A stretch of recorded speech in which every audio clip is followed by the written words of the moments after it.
Ms. Jones, you taught at Amherst County Training School. At the training school. At the training school, and what grade did you teach? I taught only the first grade. Only the primary school, but you taught prior to coming to Amherst County Training School. Yes, I taught. In the county of Amherst. I taught in the county of Amherst and up at Monroe, which if you had come around this way, you would pass where it was, but it has fallen because it was there just 2 years before they consolidated.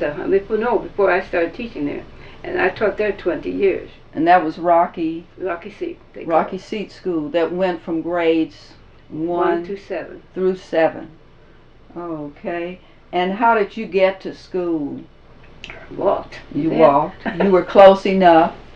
But I don't know how close it was. Sometimes they would bring me time to time. Yeah. But it wasn't that close. Maybe 3 miles. 3 miles.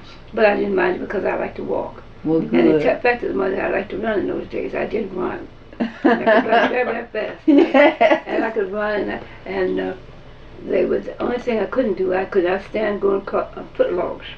But other than that, I could do it. I didn't mind it. Well, great. And I would walk, sing, and walk. Well, great. And run, jump a fence. Now, what subjects did you teach? I taught first grade. Just for, reading, writing, arithmetic.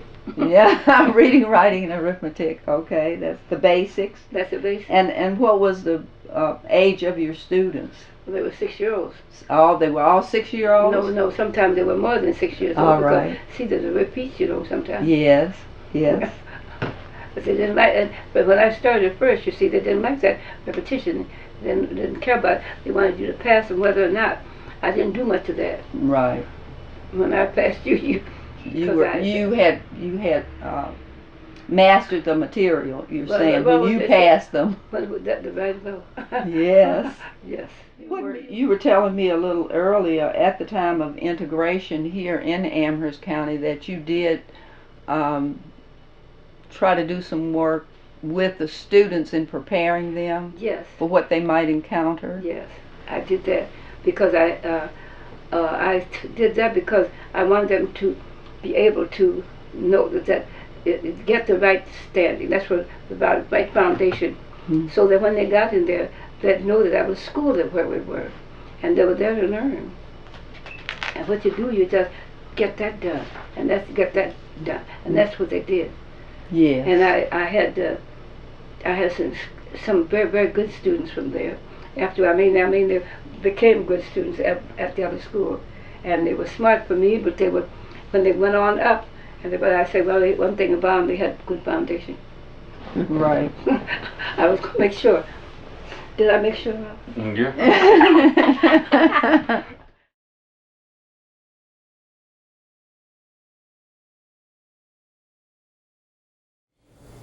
Unless we have a big setback, that kind of school will never come back.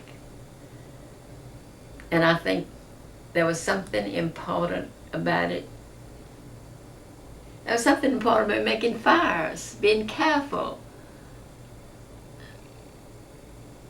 Something important about the games we played. I don't know. When I think about that schoolroom, I think about a warm, cozy little place with my children.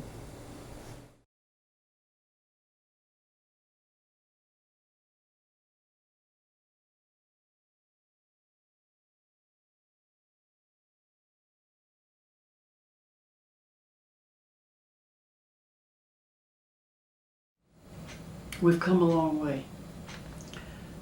Now, compared to what we went through. Now, when you say we, you mean all the people I stay acquainted with, the Monacan people. Through the years, we've had our rough spots, but the Lord has always got us through it. And I guess that every day I see that He works with us. Has worked with us all these years, and He still gets us over the hurdles, takes us through. Can you remind us where we've been, but we're a whole lot better today for it.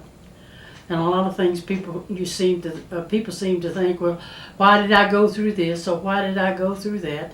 And at one time I was asking the same question, Lord, why are we doing this? Why are we going through this? But today I know, because we had to learn and we had to grow also. And you had to grow up to have respect for people no matter which way they treated you. That you still had to have respect and get along with people to be able to make it in this world. And so I think God has been there and showed us the way so many times, you know, and He's picked us up and wiped us off. And like with this federal recognition, we haven't got it yet, but the Lord ain't said no either. So we just keep fighting, keep holding on, and that one day it'll come true. You know, we got that state recognition. That finally came through. Worked 5, 6, 7 years on it, and that finally came through. So I'm been a many year for federal recognition, but that's okay. We still got to learn too, and we got to, it's things we got to make sure we are prepared for with this federal recognition, and make sure we're willing to share and help each other in it. Because that's the only way we're going to make it. It's the only way we will get federal recognition is all of us working together. It ain't going to work with one pulling one way and one pulling another. We need to come together. And when we come together like we're supposed to be, the good Lord will see that we have that federal recognition.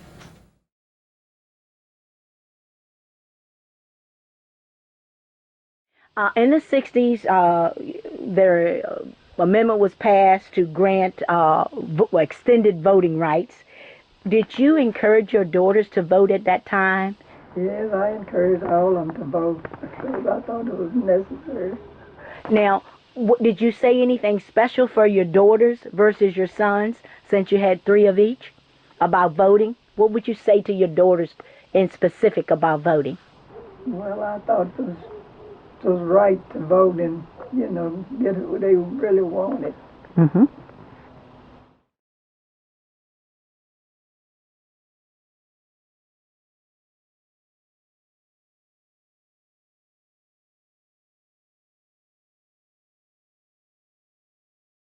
So we needed space, and in comes the president, Elvira, as just talking to someone here at the museum about, well, let's see how we can help as the Women's Club of Amherst. And they did, and we celebrated that back in May of last year. The Women's Club, they took the reins and just went. So it was the Women's Club that pulled all of this together. And I was really the museum board agreeing to go on the note the rest of the way. Yeah. Mm-hmm. So it was just an incredible, experience for them to get us up and moving. And then the grounds, I'm not sure what year they started, but it was with the Women's Club at first, joined with the Village Garden Club, started doing the landscape around here, and the Garden Club has continued to this very day of, switching out plants. It's always beautiful. We always get compliments from the public who visit, like, oh my goodness, who does your lawn? I think Dewena was actually active on behalf of both Mm-hmm. the Women's Club and the Garden Club in getting the Old Dominion Job Corps involved. Well, what happened, we were deadheading the flowers, and I said, oh, the bricks, throwing it back here, what a mess.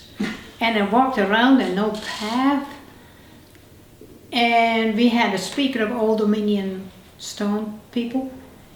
And they were training boys free to lay bricks. Ooh, free. That opened my ears.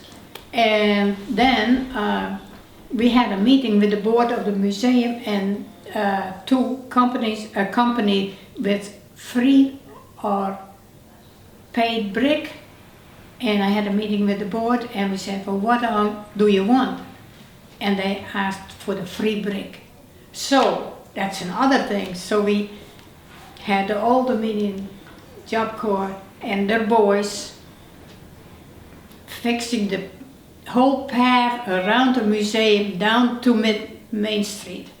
I said, this at least should be done, and it's done. All free.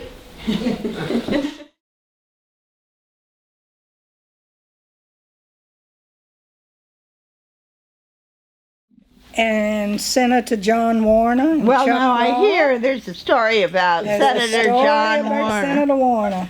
Wally, tell us about Senator John Warner in the kitchen.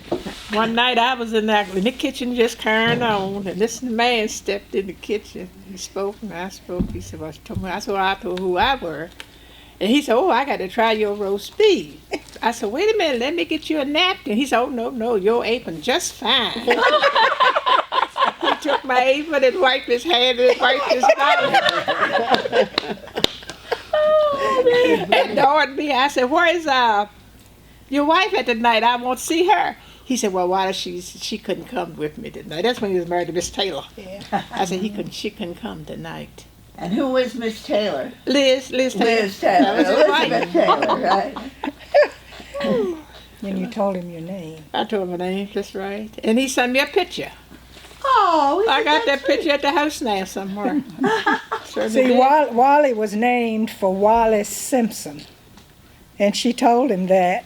That's right, I was named Wallace. And he said, well, she was a visitor in my home at one time.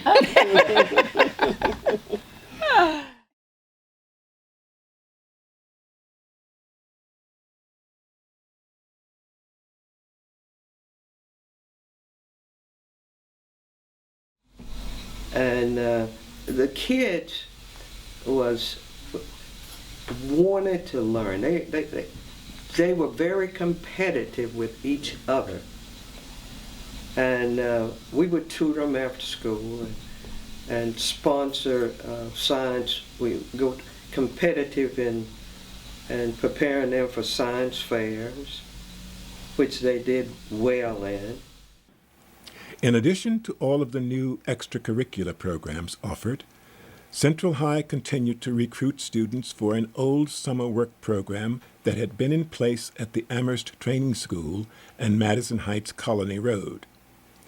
With their parents' permission, students would go to Connecticut to work in the tobacco fields. The money they earned from their summer work often went towards their first cars, college, or back home to help their family. Outside of Hartford, Connecticut, they grow cigar tobacco, and they needed labor. So I was like a migrant farmer to a certain extent, where you're going someplace to help them do what they did. So I did that for 3 years. And what did you do in Connecticut? I didn't pick tobacco. The boys picked tobacco, but the girls literally what they did call sowed tobacco. The pay was you could stand at a row. When you get there, the tobacco is no taller than this. So the girls' jobs was to tie the tobacco to a wire that ran down the row so that when it grew, it would not topple over. You wanted it to grow straight up. You could stand at one row and not see the end of it. This is how big the tobacco fields were. And we got paid 10 cents. They called it a bin, which is each row has a section in it of how many pieces of tobacco that can grow. And a section would probably be from that my wall there to this wall here. And you can imagine how many tobacco plants grow within there. And we got 10 cents for that. I averaged $25 a day. I was there to work. And I went to Connecticut for 3 years. My junior year in high school, my senior year in high school, and my freshman year in college to have money to help pay for the expenses of my being in high school and going to college, because my family could not afford to send me without some supplementary support. During those times, I think you did what you needed to do. It was really interesting. I had a conversation with my nephew, and I was telling him that when I was his age, that I had to go away to work in Connecticut. He said, couldn't you have worked at McDonald's? I said, there was no McDonald's. So just to let him know that things were very different then for black teenagers, there were no jobs. There was absolutely nothing for you to do if you wanted to earn extra income. So you went wherever it is you needed to go to do that. I think I had an outstanding education. Coming from a small rural school in Amherst County, and then going on to Virginia State University to further my education, I never felt behind, because when you got to your campus, here was people coming from all over the United States, and here you were, you know, this little country girl from Amherst County.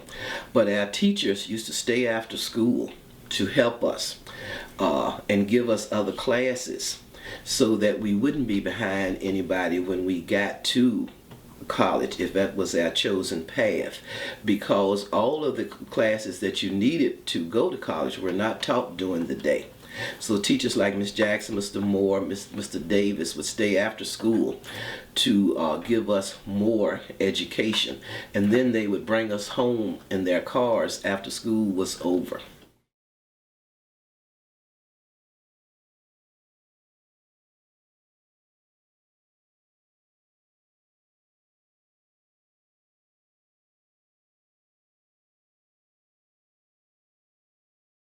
Do you think the arts are important to teach in the public schools? Yes, indeed. You can reach children through the arts when you can't reach them through the written word. They can excel. I've had students who excelled as artists, and I would find ways to have them. They couldn't do well scoring on tests and so forth, but they could do well if I said, well, you illustrate this for me. Why don't you draw me a picture of something? And they do beautiful work. So you touch them, and they might be excellent. They might excel in not only the arts, but in theater. What more to act? We acted when we were growing up because we had to make believe. We didn't have all these fancy toys. We had to make believe, and we made believe as we played with our mud and our stick horses and so forth. I just think that I don't think that life is just physical education and sports, but the whole society seems to have gone. Sports seems to take precedence.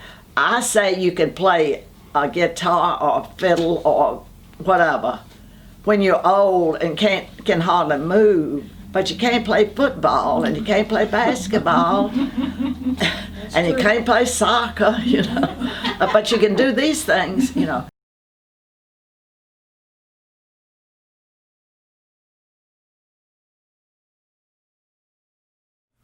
When you talk to young people today about your schooling, what do you say to them about where you went to school, and what do you say to them about where they go to school?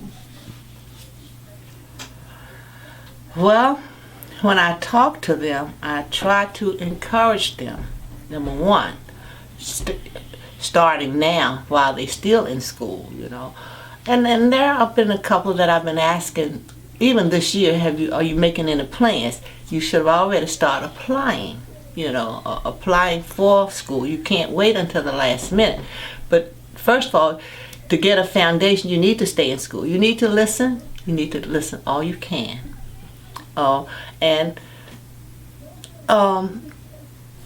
Wisdom has to come into this. You know, you just can't say what I'm going to do and what I'm not going to do. Somebody's going to always be telling you what to do, and you're going to have to listen. And encourage them to do all they can.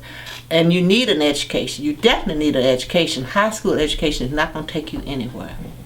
Not going to take you. There was a time that's fine, but you got to have a college education.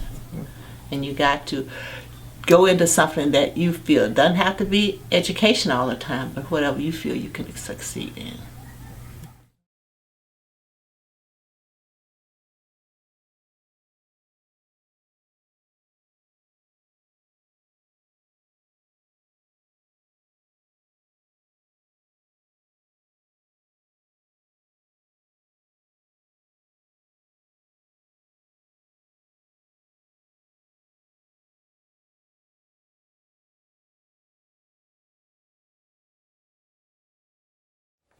I never saw a baseball, football game or a basketball game until I went to college. And Evelyn, Jean, and I, that we were classmates. We said we don't know what to. We were told that we would have to go out and root for the people. And we said, how do we know when to root? Because none of us had ever seen the game, and we didn't know what to root for. And so we decided where we would sit. And when the others got up, we got up. And then I contacted St. Philip's School of Nursing and went there. And after that, I taught there in the School of Nursing.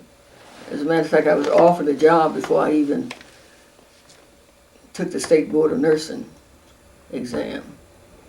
And I was there until, I think, three and a half years. What did you teach? I taught medical nursing, that's procedures, pharmacology, and during my last year was obstetrics and pediatrics. And the reason for doing that was the school was ready to close. And I didn't have that much love for either one of those courses, pediatrics and obstetrics. But in order to keep the kids at the school, somebody had to do it, and so I did that. And then I got tired of that, and I went in the military in 1963. And where were you? Were you a nurse? A nurse in the Air Force. And I where was were there you stationed? for 28 years. Where were you stationed? I'm not so sure I can get them all together. I went to Tinker Air Force Base out in Oklahoma. From there I went to Clark Air Force Base in Philippines. Came back, I was at Myrtle Beach. From Myrtle Beach I went to Vietnam. Vietnam I went to Scott Air Force Base up there in Illinois. And from there I went to college and got my master's degree, Teachers College up in New York. And from there I went to Louisiana. And from there I went to Shepherd Air Force Base in Texas. And then over to Korea. And then Wright-Patterson Air Force Base. And I went to San Antonio, Texas. I was in charge of all the nursing services type educational programs for the whole Air Force. And from there I went to Keesler and retired. And when you retired, how did you become a pastor? Well, I accepted a call when I was down in Mississippi, Keesler. And when I got here, I was attending my own church, it's Piney Grove. And they asked me to come and be interim pastor because the pastor had passed. Here? Here, Reverend Parker. And so I came down to, be interim, and I was interim for almost 2 years before they decided to accept me as pastor. And that's it, because I didn't really think that it was going to happen. I wasn't even sure that I was going to college. I just finished. Because after I got out, I went to Virginia Union School of Theology to get to my second master's. And but when they had their call meeting and they elected me as their pastor. So did you get the second master's? Did you finish it? Oh yeah. So you're a full colonel with 2 master's degrees. That's right. And 2 honorary doctoral degrees. And where are those from? One is from Virginia University of Lynchburg, and the other one's from Easton, over in Lynchburg.